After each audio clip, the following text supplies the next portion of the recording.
નમસ્કાર ખેડૂત મિત્રો, કૃષિ બુલેટિનમાં આપ સૌનું હાર્દિક સ્વાગત છે.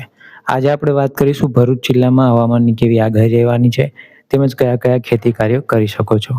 સૌપ્રથમ આપણે જોઈએ હવામાન આગાહી વિશે. તો અહીં વાતાવરણમાં ભેજનું પ્રમાણ 61 થી 86% જેટલું રહેવાની સંભાવના છે.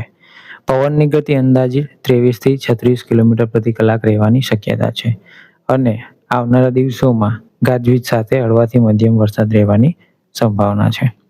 ત્યારબાદ આપણે વાત કરીએ સામાન્ય કૃષિ સલાહ વિશે. ખરીફ પાકોમાં વરાપના સમયે જરૂરિયાત મુજબ આંતરખેડ અને નિંદામણ આ ખેત કાર્યો કરી શકો છો. પાણીનો ભરાવો ના થાય એના માટે નિકાલની વ્યવસ્થા કરવી જોઈએ અને જમીનનું ધોવાણ અટકાવવા ઢાળની વિરુદ્ધ દિશામાં તમે ખેડ કરી શકો છો. પાક ઢળી ન પડે એના માટે તમે ખેતરમાં પાળા ચડાવી શકો છો. વરસાદની આગાહી દરમિયાન ખાતર અને દવાનો છંટકાવ મુલતવી રાખવો જોઈએ. એક જ પાક વાવવાને બદલે ટૂંકા ગાળાનો કઠોળ પાક પણ સાથે વાવવા, જેથી એક પાક નિષ્ફળ જાય તો બીજાથી પાકનું સરભર થઈ જાય. હવે વાત કરીએ આપણે પાક વિશે માહિતી. તુવેરની વાત કરીએ તો પ્રથમ 2 માસ નિંદામણ મુક્ત રાખવો જોઈએ. શ્રમિક ન હોય તો 15 થી 20 દિવસે નીંદણનો નાશ માટે દવા વાપરવી જોઈએ અને દવાનો અસરકારક છંટકાવ માટે ફ્લેટ ફેન નોઝલનો ઉપયોગ કરી શકો છો. ત્યારબાદ આપણે વાત કરીએ મગ અડદની. તો મગ અને અડદમાં વાનસ્પતિક વૃદ્ધિ અવસ્થામાં 25 થી 30 દિવસ સુધી નીંદણ મુક્ત રાખી શકો છો. પાણીનો ભરાવ ટાળવો જોઈએ અને ચૂસિયા જીવાતને રક્ષણ સામે લીમડા આધારિત દવાનો છંટકાવ કરવો જોઈએ. હવે વાત કરીએ સોયાબીન. તો એ સોયાબીનમાં ઉગ્યા બાદ તરત પારવણી અને ખાલા પૂરવા જોઈએ. 45 દિવસ સુધી નીંદણ મુક્ત રાખવું જોઈએ. 20 થી 40 દિવસે આંતરખેડ અને નીંદણ દૂર કરવું જોઈએ. મજૂરની અછત હોય ત્યારે 15 થી 20 દિવસે ભલામણ મુજબ દવાનો છંટકાવ કરી શકાય છે.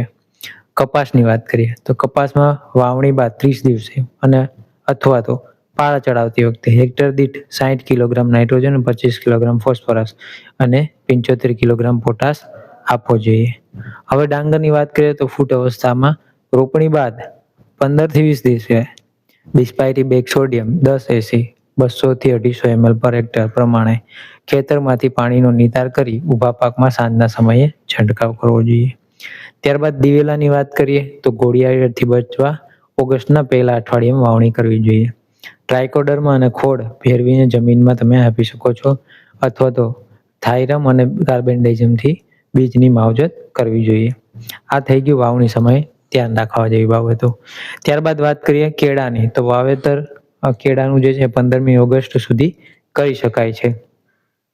ફળ સંશોધન કેન્દ્ર ગણદેવી ખાતેથી થયેલ ભલામણ મુજબ કેળને 1/1.2 મીટરના જોડિયા હારમાં વાવેતર કરવાથી હેક્ટર દીઠ 6250 છોડ વધુ છોડ રાખી ઉત્પાદન વધારી શકાય છે. ત્યારબાદ આંબાની વાત કરીએ તો પુખ્ત વયના આંબાને પેક્લોબ્યુટાકોઝોલ તમે આપી શકો છો અને દર વર્ષે છાણિયું ખાતર અને યુરિયા આપી શકો છો. જુવારની વાત કરીએ તો ચોમાસામાં જુવારનો પાક 30 દિવસનો થાય ત્યારે અડધો નાઇટ્રોજન એટલે કે 40 કિલોગ્રામ પર હેક્ટર નીંદણ દૂર કરી પારવણી કર્યા બાદ પૂરતો ભેજ હોય ત્યારે આપવો જોઈએ. મગ અને અડદની વાત કરીએ તો ચૂસિયા જીવાતો માટે પાકની શરૂઆતની અવસ્થામાં પીળા રંગના ચીકણા પિંજર મૂકવાથી અને ચૂસિયા પ્રકારની જીવાતોની મોજણી કરી યોગ્ય સમયે અટકાયતના પગલાં લઈ શકાય છે. તો આ વાત થઈ ગઈ ભરૂચ જિલ્લા માટે. આવનારા વિડીયો માટે કૃષિ પ્રગતિ યુટ્યુબ ચેનલ લાઈક કરો, સબસ્ક્રાઇબ કરો અને શેર કરો અને કૃષિ પ્રગતિ એપ્લિકેશન તમે ડાઉનલોડ કરો.